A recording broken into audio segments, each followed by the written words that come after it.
मध्यरात्री 2 वाजता. तू सेफ का खेळलास? कुठे? तू का नाही तन्वीला वोट केलंस? मला असं वाटलं की ज्याने काही चान्सेस आहेत त्याला कळवा. तन्वी प्रभूमध्ये काहीच फरक.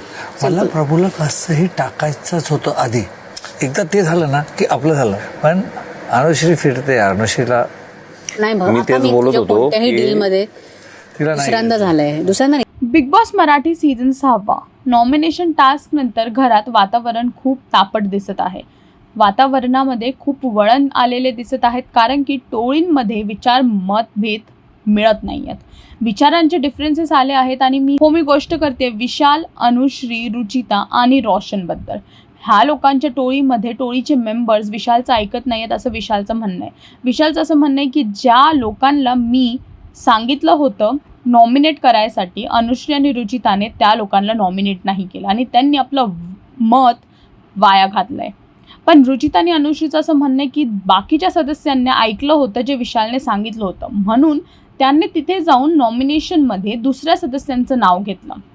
इकडेच विशालचं असं म्हणणं आहे की जर तुम्हाला लोक म्हणतायत म्हणून माझं ऐकायचं नसेल तर कायच उपयोग आहे. तुमच्यावरती त्या लोकांचा इन्फ्लुएन्स होतोय. आणि रोशनला तर समजतच नाही गेम कसा खेळायचा. आपल्याबरोबर उठतो, बसतो, खातो, पण काय फक्त जेवायला आहे?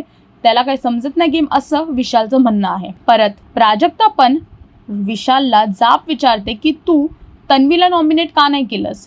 तू तन्वीला नॉमिनेट करायला पाहिजे होतं. इथे असं दिसतंय की तू सेफ खेळतोयस, कारण की टोळीचे 3 मेंबर नॉमिनेट आहे आणि विशाल सेफ आहे. आता बघायचं आहे की विशालचा जो गेम प्लॅन आहे तो आत्ता तरी सगळ्यांना दिसेल की नाही, हे बघण्यासाठी तुम्हाला बिग बॉस फॉलो करावं लागेल. आणि अपडेट्ससाठी टेलीचक्कर रिजनल्सला सबस्क्राईब करा.